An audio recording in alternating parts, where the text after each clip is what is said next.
Hello, beautiful soul! Welcome back to my channel. This is Mecha Ame from Japan, Kabayan Cancer. This reading is for you. Tingnan natin na iyong first half ng August 2026. Maraming salamat muna sa aking subscriber, new subscriber, cross-watcher. At sa mga bagong pasok dyan, welcome na welcome kayo sa bahay ni Ate Aimee.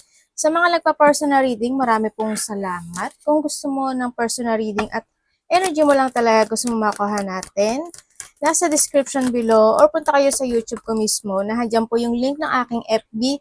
Pakicheck na lang. Ingat lang din kayo sa scammer kasi may nagkakaya sa akin. General reading, vice versa, hindi mo to personal reading. Energy reading tayo. Okay? We have the vow. Uy, plenty of material things. Uy, congratulations. Yan na, you're going towards sa mga situation na may mga opportunities na darating sa iyo, mga blessing na darating para sa iyo. Basta it's more on abundance, itong situation na ito. And syempre, we have the star, guaranteed success. O, diba? Ang ganda niya.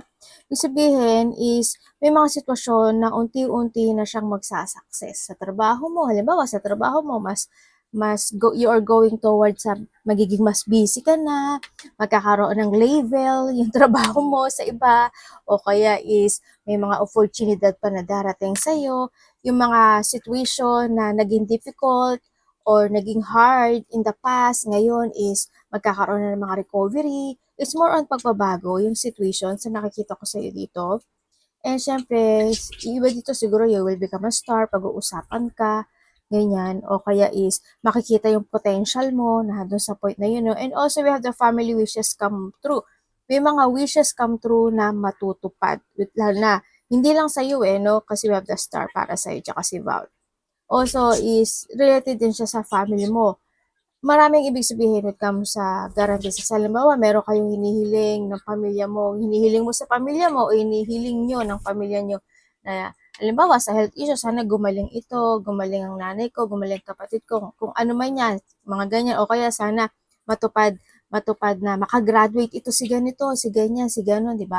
Basta doon sa family wishes come true na makakamit kung ano man yun, sa iba sa inyo, kung hiling mo man yun o hiling ng pamilya mo para sa'yo, pwede na doon sa point na yun. Yun, nakita ko, congratulations, sa iba sa inyo. Meron kang bridge Sa welcome sa bridge, may mga, tulad ng sabi ko sa iyo, the star, di ba? May mga recovery and healing situation ako na nakikita sa iba sa inyo, overcoming a problem.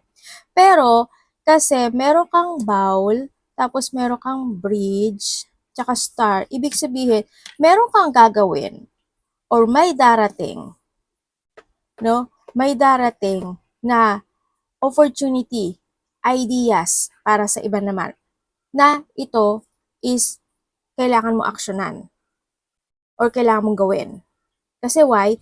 Ito ang makapagpapabago ng buhay mo o ng pamilya mo kasama sila. Yun ang sabi dito.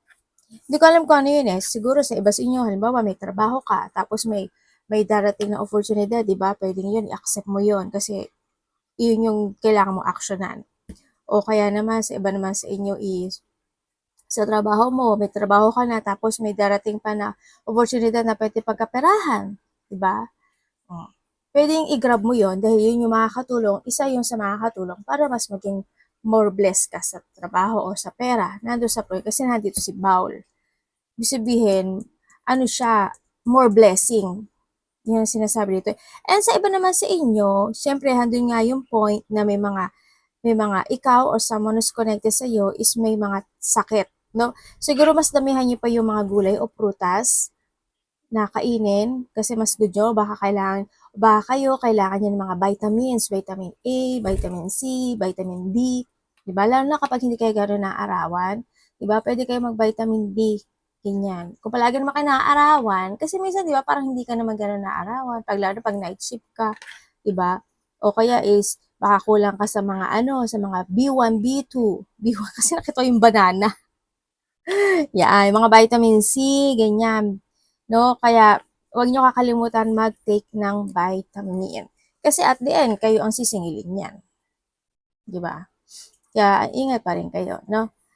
Congrats sa blessing na darating sa iyo. Okay, we have the seahorse. May mga seahorse ba kayo? Or bayari makakita ka ng seahorse? You like seahorse?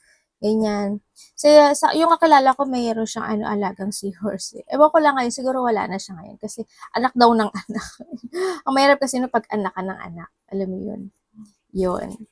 Yan, may mga family matter tulad ng sabi ko kanina, pwedeng iba sa inyo is related yan sa bahay, lupa, or sa mga connections, no? Pwedeng mga hindi nagkakasundo, o kaya is kung may mga health issue, yan, nandun sa point na yun, no? Sa iba naman dito is, pwedeng sa trabaho mo, kasi meron tayong bowl,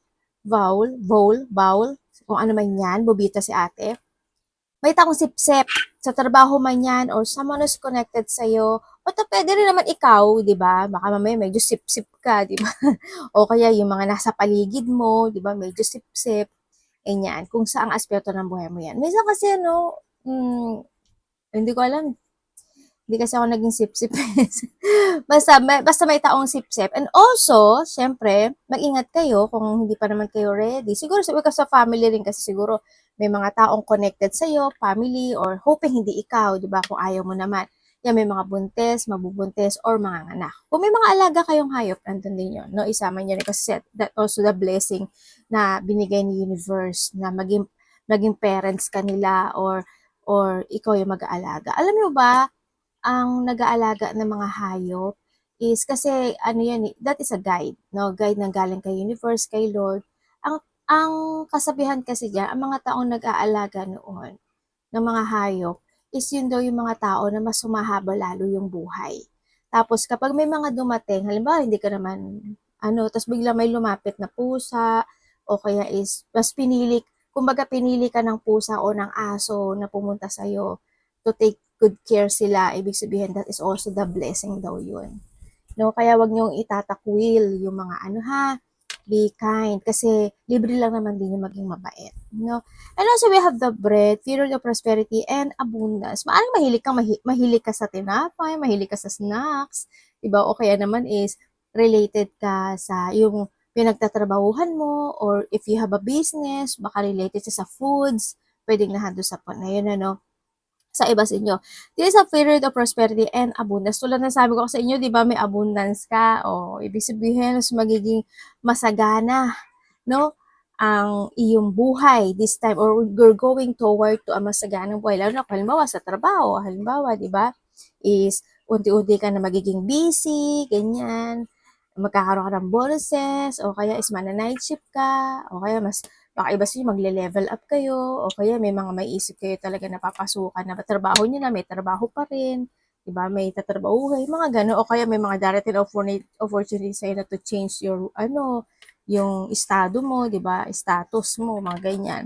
Okay, we have the rooster, an arrogant, boastful person you should not cross. Ito yung mga tao na talak ng talak, putak ng putak. Alam mo yun? Yung may mga masasabi. At sana wag ka makikisaw-saw dito sa sitwasyon na to, okay? Kasi hindi rin siya baka may mga manok kayo. Yung pala, ano yung ulam nyo, manok ngayon, ano? Yun, ang nakita ko to. Pwedeng, iba sa inyo, kapitbahay nyo lang yan. Iba sa inyo, maybe a family member. Pwedeng nahado sa point na yun. Mga chismosang palaka, di ba? Mga ganyan. Yan, wag ka na lang sa trabaho mo, lalo na, no, yung mga mayayabang, hambog, kala mo sila na may-ari ng kumpanya, porket matagal na sila doon, 'di ba? Kala mo alam na nila lahat ng rule, 'di ba? May mga gano'n kasi, may mga gano'n talaga o kaya 'di ba sa ibang bansa, 'di ba, gano'n. Akala mo porket matagal na sila sa ibang bansa, matagal na sila sa kumpanya, eh kala mo naman ay sila na yung may-ari at sila na yung namumuno, 'di ba? May mga gano'n tao, 'di ba? Kaya kung ikaw ito, iwasan mo na lang. Or kaya, kung may makakasalamuha ka, naku, wag ka na makipagtalo kasi wasting time. Wasting laway, okay? Iwasan mo na lang. Yun. And we have the new home and the new attitude. We have the broom. Baka naman hindi kayo naglilinis ng bahay, no? Medyo tamatamatis lang. No? Medyo maglinis-linis din pag may time, okay? Baka mamaya marami ng mga ipis-ipis at daga dyan. Okay. Sa iba sa inyo, siguro maglilipat kayo ng bahay, apartment, tirahan, as in, it's more on tirahan, or someone who's connected sa'yo, pwedeng ganun, baka may makikitira sa'yo. Sabi niyo siguro, it's more on you kasi, ang nakita ko dito, siguro when it comes to new is it's a new beginning happen into your life, no? Sa iba sa inyo. Nagkakaroon ng mga growth situation, sa iba sa inyo siguro, is pagwawalis ng mga sitwasyon, ng mga pwede magiging blockage sa'yo. Halimbawa, sa sarili mo, yung may inom, kinakain mo, bawal naman talaga. O kaya sa pera mo, mas maging matipid ka, yung mga ganong sitwasyon. O kaya yung mga taong talak ng talak, putak ng putak, kala mo tilaok ng tilaok, mga ganyan, ano, siguro let it go na lang din, ano, or wag makipatol, o kaya makisawsaw, yung ganyan. Baka may mga maglilipat sa inyo, maglilipat ng trabaho, ng bahay, magkakaroon ng leveling up, mga ganyan. O kaya may mga ililito ka, o may mga babaguhin na, ano, na, may mga pagbabago kasi we have the new attitude, eh. Ibig sabihin, may mga pagbabago magaganap mangyayari sa'yo. Pwede sa sarili mo, o kaya related sa family mo, di ba? May tao na nagbabago na, dati ganito siya, ganun siya, or ikaw, ganito ka dati, ganyan ka, baka babaguhin mo yung sarili mo. Yan, changing, ano. And we have the married, sa iba sa inyo, so, ba dito kung sa third party? Yes, there's a third party kasi we have the rooster sa iba sa inyo. Baka naman sa iba sa inyo is may mga ikakasal na, di ba? O may mga pag-uusapan related to kasal. O kaya may mga magsasama na, di ba? Pwedeng nahando sa point na yon. And sa iba naman sa inyo is, there's also a commitment. Ibig sabihin, may mga tao or may tao na connected sa iyo na ganito sila, rooster siya. No? Yan. Pwedeng ito is matagal na siyang ganito. So, nakita ko dito, matagal na siyang ganito. Or may tao dito na with a seahorse, kay seahorse yan nga, sip-sip ng sip-sip. Kumbaga, sip-sip. Kumbaga, alam niyo naman, ibig sabihin ng sip-sip, di ba? Yon. Sa iba sa inyo. Sa iba sa inyo, it's more on you need to commit. Mas magko-commit ka ngayon no? Sa trabaho mo, sa stability mo, sa future mo, sa family mo, pwedeng nahadon ka sa point na yun. Kung sa aspeto ng buhay mo yan, yan. Mas more ka magpo-focus and commit sa situation mo. Also dito, ito mo flowers din siya, di ba? Ibig sabihin is, mas magiging more on sensitive ka this time. Baka mag-ingat na lang din kayo when it comes sa mga low energy situation. Pwedeng mga ubo, sipon, lagnat, pagod ka, diba, medyo exhaust ka, o kaya mga kulang sa tulog, magbawi na lang kayo, no? Medyo sensitive yung situation. So, nakita ko, ingat kayo, magpa-doktor kayo, o i-remedy nyo kaagad, okay? And meron kang target goal-oriented person, and nandito ka sa sitwasyon mo na mas more ka magpo-forsige this time sa mga goal mo this time, no? Sa mga popukusa mo this time, sa mga a-actionan mo this time, ganyan. May target goal ka this time, no? Sa iba sa inyo. Sa nakikita ko dito. Pero mag-ingat ka, no? Kasi kung titignan ko si Rooster, iba dito may mga bago kayo makikilala. Bago makilala or bago makakasalamuha. Sa iba naman sa inyo, may tao na ikaw yung target niya, ha? Dito sa sitwasyon. Kaya medyo magkaroon kayo ng boundaries and mag-distance kayo, no, sa iba sa inyo. Kasi may mga taong ganito. Okay, the tiger doing something risky, taking a chance. Ibig sabihin is, kailangan mo talaga makipagsapalaran. Kung medyo may kabakabado ka, na hindi mo mapursi-pursi yung mga bagay o sitwasyon mo, is, i-force mo lang siya, no? Basta, alamin mo yung main concern mo, yung purpose mo, self-confidence, kailangan, syempre, yan. Kumbaga, makipagsapalaran ka, no, na doon sa point na iyon. Or sa iba sa inyo is mas, ano yun? May umuuga. Okay, sa iba naman sa inyo is nandun kayo sa point na maaring magta-try kayo ng any situation in life. Pwedeng magta-try kayo. Ganyan. Halimbawa, sa trabaho, may trabaho ka, di ba? Baka magta-try ka magpasa ng ganito, ganyan, di ba? Apply abroad, o kaya apply sa ganito, kahit may trabaho ka na. But kung ano man yan, magti-take a risk ka daw sa sitwasyon. Yun ang nakita ko ito. And also, we have the December. Baka may kakilala kang December. Ang kanyang kaarawan. Or also, December also sa 12 minutes, 12 days, 12 hours, 12 weeks, 12 months, or maybe by December, no? Nando sa point na yun. Dito sa sitwasyon na to, kasi, kung titignan ko si Rooster, siguro may tao na magiging malamig pagdating sa'yo. Or ikaw sa kanya ito. Nando sa point na yun, no? And also, dito sa sitwasyon, tulad na sabi ko kanina, mag-ingat ka sa sarili mo, diba? Kailangan mo rin mag-iinom ng mga vitamins, or kailangan mo Kung kailangan mag-take exercise, mag-exercise ka. Kung gusto mo, kung kulang kayo sa mga prutas o gulay, mas damihan mo kasi pwedeng maging, kung sabi ko na medyo may pagka-sensitive, di ba? Baka magkasakit kasi kayo. Okay? Ingat kayo kasi cold kasi ito situation. Ibig sabihin baka mga basic na na sakit, ganyan. 'Di ba minsan kasi kapag pagod na pagod ka, doon ka titirahin, 'di ba? Kasi andito rin ka tayo sa star. Yan. Tingnan natin ang iyong energy.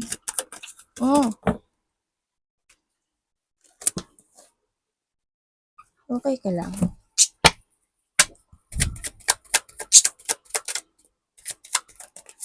Energy po niya. Okay, when it comes sa iyong energy, sa iyong energy, medyo low kasi yung energy na nakikita ko sa'yo dito. Siguro may mga time na pagod ka talaga, kung sa trabaho yan, o kaya naman nado sa point na hindi ka nakakapag-focus, ganyan, sa mga bagay na dapat mong fokusan. Halimbawa, kailangan mo talaga mag-ipon ng pera, ganyan-ganyan, pero hindi ka makapag-focus, hindi ka makapag-ipon ng pera kasi mas maraming lumalabas sa pumapasok, yung mga ganun. O kung ano mang aspeto ng buhay mo na hindi ka makapag-focus, yan, nandun ka. May mga bagay ka na, Onesang, inaano mo yung calendar ni Mami, ubos na yan. O, asa na ba tayo? May mga bagay ka na, may mga, pwedeng sa iba sa inyo, dapas to, di ba? Kung dapas yan, baka ngayon is you try your best na para ayusin yung mga bagay-bagay o sitwasyon mo, nandun ka sa point na yun. Yun nakita ko sa iba naman sa inyo, when it comes sa yung energy is, may mga tao, or maybe ikaw, kasi someone want to compete. Alam mo, may competition or gusto niya makipagkompetensya sa'yo maybe or ikaw ito sa kanya, pwedeng nado sa point na yun or pwede rin naman na may mga ginagawa kasi kayo na need na mag-risk, pwedeng nahandun sa point na yon. Yan, ako nakikita sa inyo. May mga sitwasyon daw na hindi ka magiging agree sa sitwasyon. Pwede halimbawa sa kasamaan mo sa trabaho, o kaya sa trabaho mo, o kaya sa family mo, kasi mas maraming lumabas yung family. Diba? May mga disagreement pwedeng nahadon sa point na yon. Yan, may siguro nahado rin yung point na naglulo kasi yung energy mo eh. Hindi ko alam mo eh. Siguro may mga ginagawa ka or may mga action and movement ka na nakapagpapalo ng energy mo, ganyan. Yun nakikita ko dito. Nahadon din yung point na mas mas maaring magpo-focus ka this time sa sarili mo more para ayusin yung mga bagay-bagay o tapusin yung mga bagay-bagay in your life. Pwedeng nahado sa point na yon. May mga bagay na sitwasyon ka na maaring gusto mong paglipat o ilipat for something, kung saan aspeto ng buhay mo yan para sa iba. May mga bagay o sitwasyon ka na gusto mong tapusin, pwedeng nahado sa point, ayusin, tapusin. Yan. Maaari na basta focus ka ngayon sa mga pangarap mo sa buhay. Yun ang nakita ko. Sa iba sa inyo may mga pag-aaralan kayo o pinag-aaralan o aalamin sisiya sa atin sa iba sa inyo. Yun ang nakikita ko dito. Sana medyo iwas ka lang sa mga conflict, ano?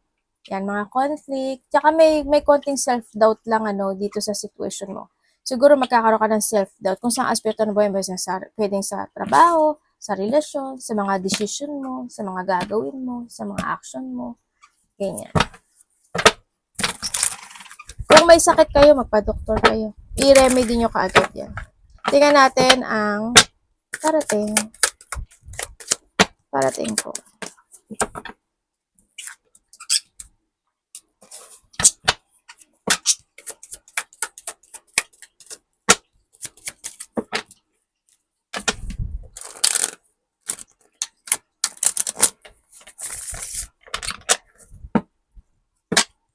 Parating ko kay Cancer.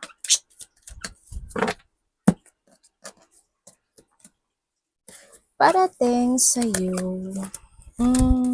Okay. Uy.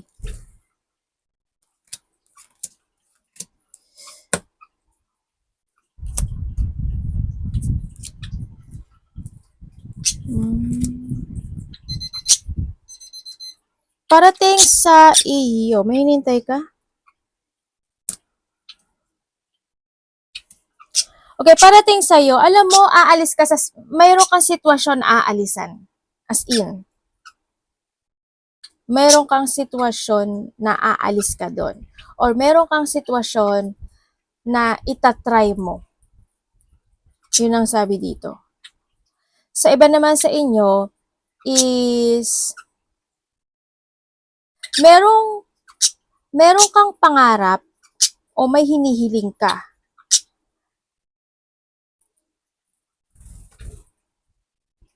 Na darating daw ito, ang sabi dito.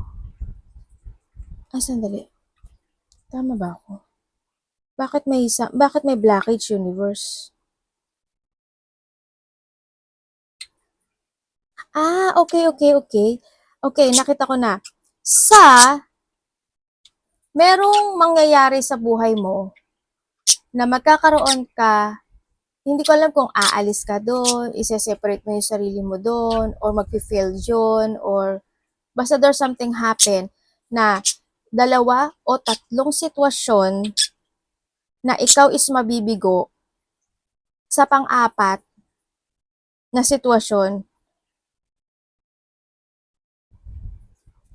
may darating na opportunity para sa'yo. Ibig sabihin, ikakasiya mo yun.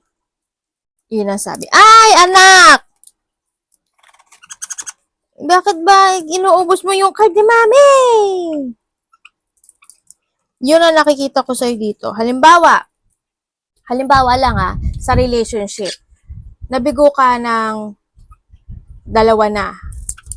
Pwede doon sa possibility na madibibigo ka uli ng pang-isa. Pero sa pang-apat may darating. Example lang yun para mas maintindihan mo. O kaya sa trabaho, di ba? O kaya meron kang ina-applyan. Halimbawa, ganon. Di ba? O kaya meron kang trabaho, tapos umalis ka, tapos may trabaho, umalis ka ulit, tapos may trabaho, umalis. Tapos yung pang-apat, magiging maganda rin siya. Yun ang sabi dito. O kaya sa trabaho mo, hindi ka umalis, pero magkakaroon ka ng leveling up nun. Nandun sa point na yun. Yun ang sabi ito. O halimbawa, kung may business ka, nagiging matumal, pero ilang weeks nang nagiging matumal, ilang months nang nagiging matumal, o sa trabaho man yan. Ngayon hindi, kasi it's more on blessing, kasi it's more on magiging busy ka. Yun ang sinasabi. So, example ko lang yun Okay, parating din sa iyo. Parating sa iyo is may mga hindi pagkakasunduan o hindi magsi-same page ng sitwasyon. Pwedeng nandun sa point na yun sa 1 hanggang 2 tao. Pwede sa iba 3 to, no? Ganyan. Yun, may mga hindi pagkakaunawaan. Nahando rin yung point na meron akong nakikita na may mga tao or pwedeng ikaw rin ito na hindi magiging equal yung pagtingin o pakikisama, parang nandun sa point na yon.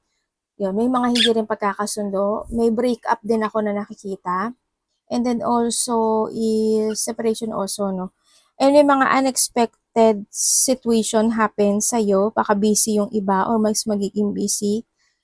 Ako nakikita. Parang ang nangyari sa'yo, parang okay. Tapos wala na naman. Tapos parang nananahimik. Tapos parang naging ganun eh. Parang tumaas siya, tapos gumanon siya. Naintindihan niyo ba yung sinasabi ko? Parang ako lahat na nakakaintindi nun. Halimbawa, busy ka, tapos biglang naging matumal. Hindi ko alam, holiday ka ba? Nakabakasyon ka ba?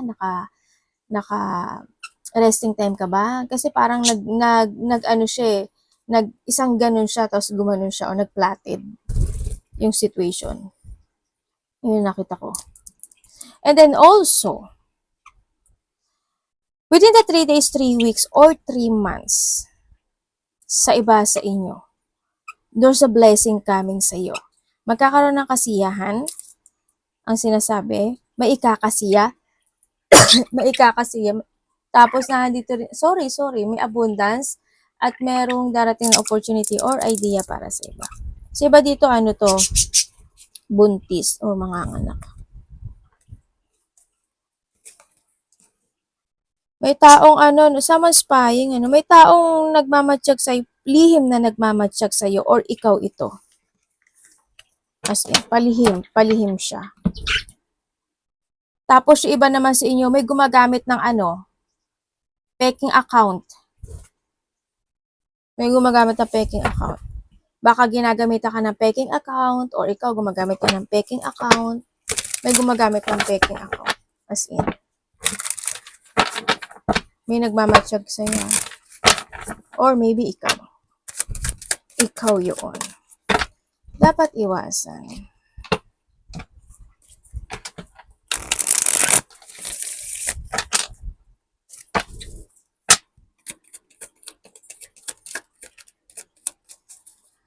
Okay, dapat mong iwasan.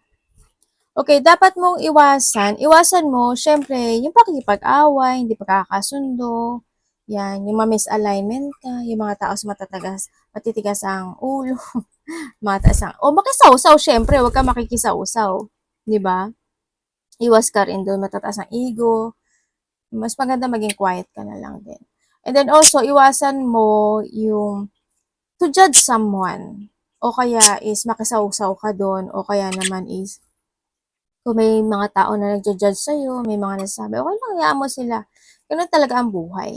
Kasi, yung sarili nila, hindi nila napapansin, di ba? Busy sila sa'yo. Yung buhay nila, ibig na iangat nila yung buhay nila, pagandahin nila yung buhay nila, mas inuuna ka nila, o di ba? Nakaka-flattered, di ba? Ganun lang yun. Pero mo, ano ka sa kanila, mas number one ka sa buhay nila. kasi may mga nasasabi na judge ka nila. Ganun lang yun, kaya wag niyo masyadong i-ano yun, ha?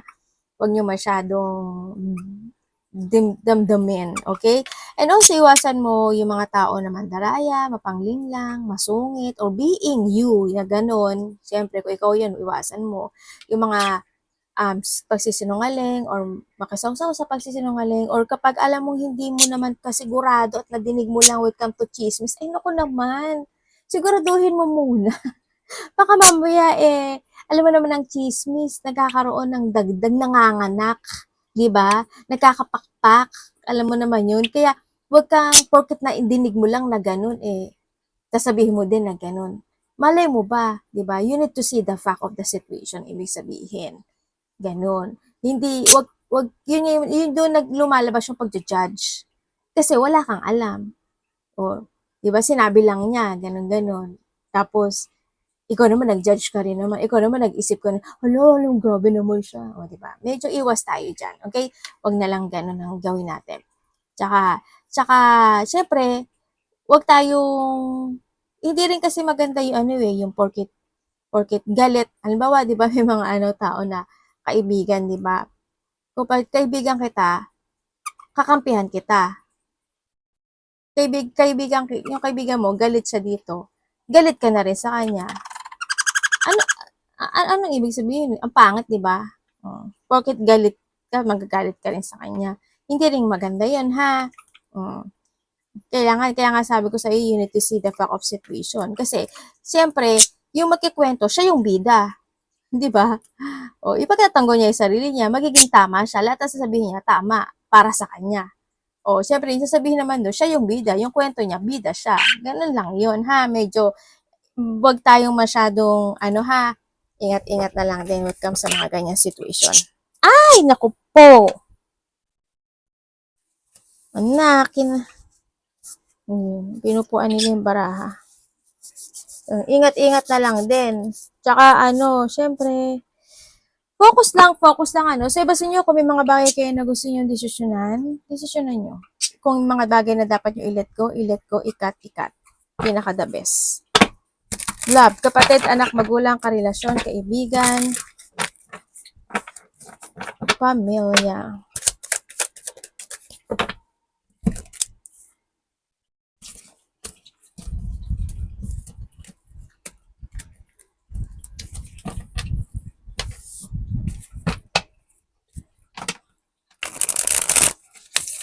Tsaka sabi nga nila, di ba, don't judge the book by its cover. Yan. Kaya ingat-ingat din tayo, no? Okay, when it comes to love. Sa mga single dyan, merong nakakausap na kayo? Isa, dalawa? Ingat ka dito, isa dito, may stress ka. Isa dito tatalikuran ka at isa dito is may boundary or isa dito ay paaamuhin ka. Ay, sama. Ba, naku mukhang hindi maganda to ah. Basta mag-ingat na lang kayo, okay? Wag wag porkit ang galing niyang magsalita, matalino, smart, tapos porkit na basta as in porkit makikita mo yung valuing mo sa mga ito, eh go ka naman. Darating ang point iiyak ka. Okay? Okay. Lalo na pag nakilala niyo lang yan sa internet, nako, ate bitter ka. Hindi naman ako bitter, pero nasa inyo yan, buhay niyo naman, hindi naman ako. Ingat na lang kayo kasi may, siba ang, kaya nga tayo magmamahal para maging masaya. Bakit magmamahal ka? Para maging kabit or maging option or 'di ba? Or well, it's your choice kasi lahat naman ng ano may aral. Okay. Kung kayo is nagkahiwalay nitong tao na to, yes, masyado kasi naging masikreto. Tsaka hindi na rin eh, no? Ang gulo na ng situation. Kumbaga nahandol sa point na yun, ano? Ang gulo na ng situation, talaga yung tao na to, hindi siya pwede pagkatiwala at hindi siya pwedeng asahan. Kumbaga, hindi rin naman kasi kayo pwedeng ikasal.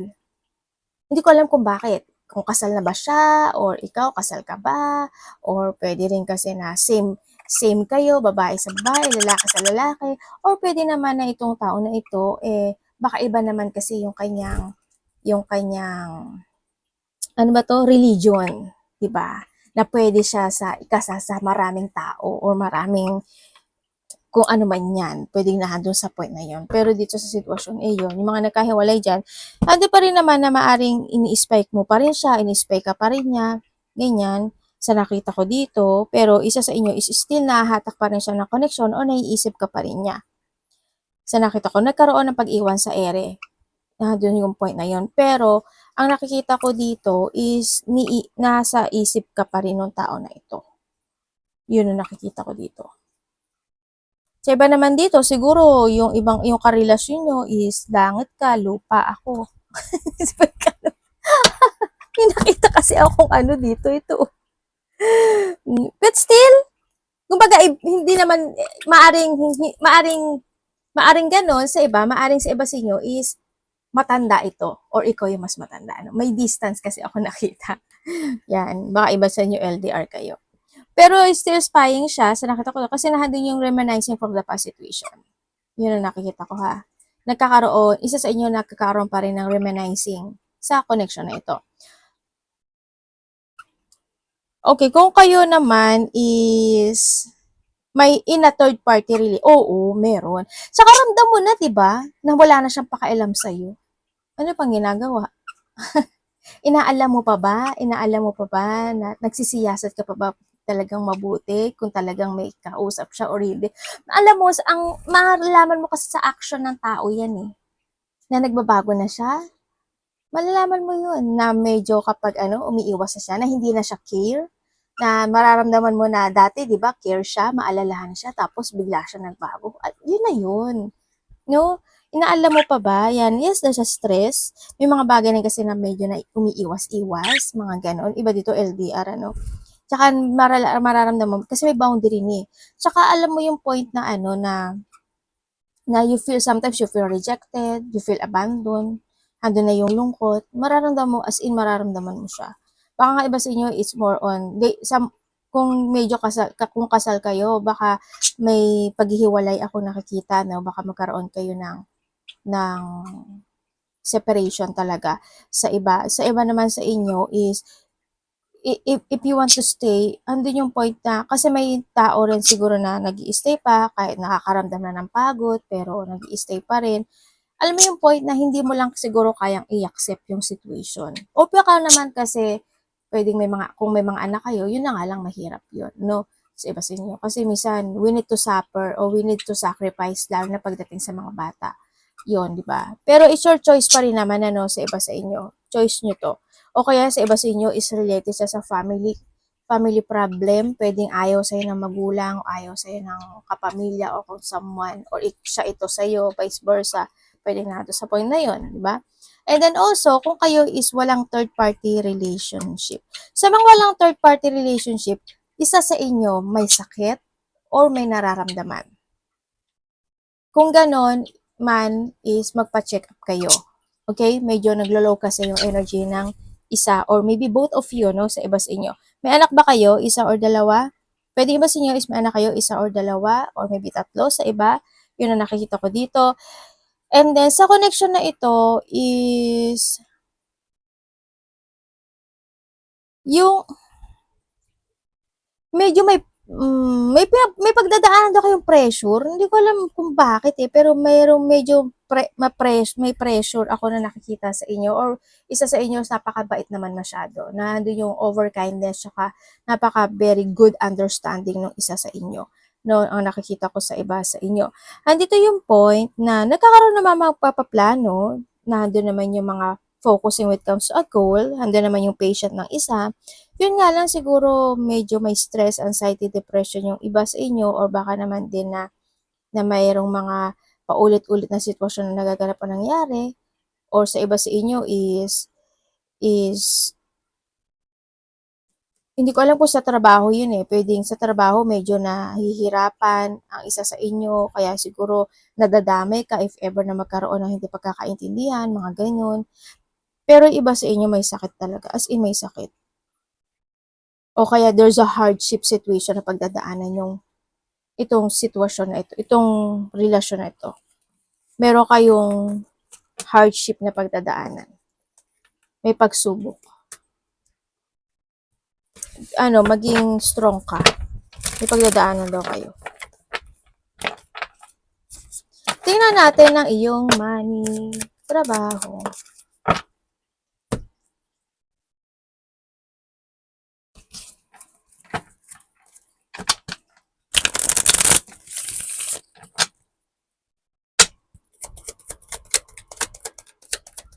Okay, sa money and trabaho mo. Sa trabaho mo.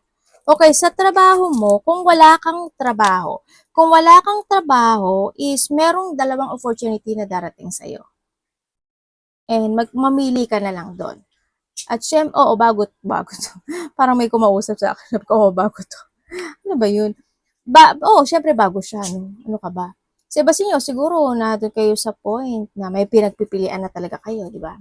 Choose one. Sabihin nyo sa ibang bansa, makakarating kayo. May opportunity na ibang bansa. Kung nasa ibang bansa na kayo, it's good. Kasi yan ang destiny nyo. Kung may trabaho na kayo, kung may trabaho naman kayo is merong mga katotohanan o may mga malalaman ka na katotohanan sa loob ng iyong trabaho. Hindi ko alam kung sa kasamahan sa trabaho, sa company, basta may malalaman ka daw. There's a truth na marireveal. Ganyan. Tapos, pwede may magsasabi sa'yo. Pwede na sa point. But still, sa trabaho mo, you try to make it balance. No? Yung mga lahat. As in, pwedeng bago lang din kasi kayo sa trabaho nyo, di ba? O kaya is, baka hindi kayo bago is baka nagbakasyon kayo, tapos babalik kayo. Pwedeng nahando sa point na yun. Kaya nakikita ko yung fresh start na situation sa iba sa inyo. Kaya yun. No? Yun ang sinasabi dito. And then also, sa trabaho, yung siguro may mga tao o may tao, sana hindi ikaw kasama doon. May mga tao na magmamalinis. Tapos kasama ka pala doon. hindi naman siguro. May mga tao na magmamalinis sa'yo. Or basta may mga alam niyo naman siguro yung magmamalinis, di ba? Yan. Basta may mga tao magmamalinis. Tapos sa iba naman, nahandun yung pagtitiis at pagtintipi, parang nagpipigil ka, or magpipigil ka, or magtitimpi at magtitiis, or magpipigil ka, parang nahando ka sa point na yun. Yun. Okay, sa pera mo na tayo sa pera na tayo. Sa pera mo naman, yes, sa iba sa inyo, sabi ko nga sa inyo, is meron darating na opportunity para sa iyo na magkakaroon ka ng choices, or merong opportunity na darating sa iyo na ikakaganda lalo ng savings mo or ng pera mo or ng trabaho mo. Yun ang sabi dito. Sa iba naman sa'yo, sa pera nyo, kung may mga utang kayo or mga hindi pa kayo nababayaran o may mga taong nangutang sa inyo, siguro kausapin mo na lang din sila. Diba? Or kung ikaw naman magbayad ka na. Nandun lang sa point na yon. no? Sa iba sa inyo, but still, you try to make it balance when it comes to your money. Sa nakita ko ito, hindi rin naman siya talo sa nakikita ko dito. Hindi ka naman may empty dito sa sitwasyon mo. But still, pag-focus ka lang daw, patient, tsaka balansihin mo lang daw, no? Ang sinasabi dito. Kasi, darating yung situation na meron kang manifestation or meron kang dinidesire na makakamit mo. Yun ang sabi dito. Darating siya. Soon. Ewan ko lang kung magagrab ka. Kasi parang ang nakikita ko kasi parang iba sa inyo magdadalawang isip. O kaya kung sa iba naman ang sinasabi dito sa pera ha, wag nyo nang gawin yung ginawa nyo noon. Kasi maaring ito is pagsisisihan yung muli. Yun ang sabi. Kaya mag-ingat ka sa pera mo. Sa iba ganun ha. Yun. Arigato namasay, God bless.